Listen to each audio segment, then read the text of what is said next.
Sir ഇപ്പം hospital duty കഴിഞ്ഞിട്ട് എന്താണ് ഹോബി?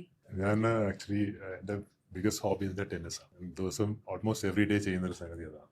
ടെന്നീസാണ് എൻ്റെ ഒരു ഫേവറേറ്റ് ഹോബി. പിന്നെ അത്യാവശ്യം മ്യൂസിക് ഉണ്ട്, ചെറിയ തോതിൽ ഗിറ്റാർ പ്ലേ ചെയ്യും, അങ്ങനത്തെ ചെറിയ പഠിക്കുന്നേ ഉള്ളൂ. ഏറ്റവും കൂടുതൽ യൂസ് ചെയ്യുന്ന ആപ്പ് ഏതാണ്? കൂടുതലും നമ്മൾ ഇതുമായിട്ട് റിലേറ്റഡ് ആയിട്ടുള്ള ആണ്, ഞാൻ എഡ്യൂക്കേറ്റീവ് ആയിട്ടുള്ളതാണ് സാധാരണ യൂസ് ചെയ്യാറ്. പിന്നെ കുറച്ച് ന്യൂസ് ചാനൽസും സ്പോർട്സ് ചാനൽസും യൂസ് ചെയ്യാറുണ്ട്. വാട്സപ്പിൽ യൂസ് ചെയ്യുന്ന ഇമോജി ഏതാണ്? ഇമോജി സ്മൈലി ആയിരിക്കും. സാറിന് ഏറ്റവും പ്രിയപ്പെട്ട സിനിമ ഏതാണ്? ഞാൻ എല്ലാ മൂവീസും കാണാറുണ്ട്. സാധാരണ മലയാളം കാണാറുണ്ട്, ഇംഗ്ലീഷ് മൂവി കാണാറുണ്ട്. ഞാൻ സ്പെസിഫിക് ആയിട്ടൊന്നുമില്ല, പക്ഷെ നല്ല മൂവീസൊക്കെ കാണാറുണ്ട്. ഏറ്റവും ഇഷ്ടപ്പെട്ട ആക്ടറോ ആക്ട്രസോ അങ്ങനെ എന്തെങ്കിലും? ആക്ടർ ഓഫ് കോഴ്സ് മോഹൻലാൽ തന്നെയാണ്, ഡെഫിനറ്റ്ലി. നമ്മളുടെ എല്ലാവരുടെയും ഒരു പ്രിയപ്പെട്ട ആക്ടറല്ലേ. മലയാളത്തിൽ മോഹൻലാൽ തന്നെയാണ് ഏറ്റവും ഇഷ്ടം. സാർ ഏറ്റവും കൂടുതൽ യൂസ് ചെയ്യുന്ന വേർഡ് എന്ന് ചോദിച്ചാൽ വേർഡ് അല്ലേ, ഹാപ്പിനെസ് ആയിരിക്കും ഒരു പക്ഷേ. സാർ ഇപ്പൊ ചെയ്യുന്ന പ്രൊഫഷനും സാറ് ചൈൽഡ്ഹുഡിന്റെ പാഷനുമായിട്ട് എന്തെങ്കിലും ബന്ധമുണ്ടോ? അല്ല, എനിക്ക് പ്രൊഫഷണലി ആദ്യം തന്നെ ഡോക്ടർ ആവണം തന്നെയായിരുന്നു ഉണ്ടായിരുന്നത്, ചെറുപ്പത്തിൽ മുതലേ. പിന്നീട് ഡയബറ്റീസിലേക്ക് കുറച്ചും ഞാൻ ആദ്യം മെഡിസിനിലാണ് MD കഴിഞ്ഞത്.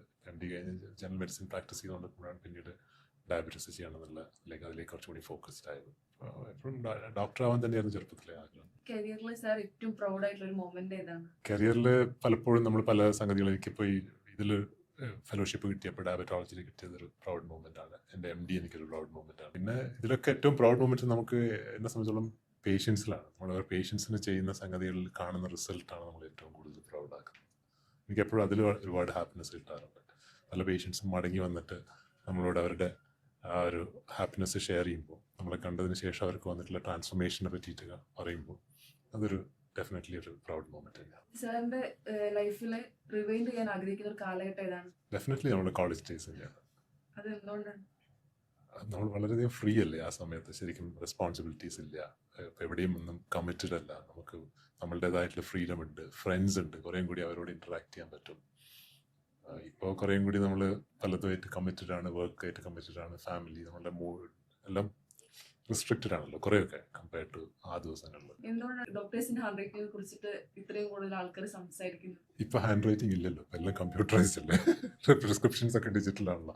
പക്ഷെ അത് പറയാൻ കാരണം എന്ന് വെച്ചാൽ മിക്കപ്പോഴും ഡോക്ടേഴ്സ് പലതും എഴുതുന്നത് ആർക്കും മനസ്സിലാവില്ല. ഫാർമസിസ്റ്റിന് പോലും ചില സമയത്ത് മനസ്സിലാവാതെ അവർ തിരിച്ചു വരും. വളരെ ബിസി ആയിട്ടുള്ള OP-ലൊക്കെ ഉള്ളവർക്ക് ചെയ്യുന്നതാണ്. അവർക്ക് അത് മുഴുവനായിട്ട് എഴുതാനുള്ള സമയം കിട്ടാതാകുമ്പോൾ മെഡിക്കൽ കോളേജിലൊക്കെയുള്ള ഡോക്ടേഴ്സൊക്കെ അവരൊക്കെ നമുക്ക് ബ്ലെയിം ചെയ്യാൻ പറ്റില്ല. ഒരു ദിവസം അത്രയും പേഷ്യൻസിനെ കാണുന്നതാണ്. അപ്പോൾ അവർ പെട്ടെന്ന് ആ ഒരു സ്ക്രിപ്റ്റ് ചെയ്ത് അങ്ങോട്ട് ഇടും, അത് മറ്റവർക്ക് മനസ്സിലാവും, അത്രയേ ഉള്ളൂ.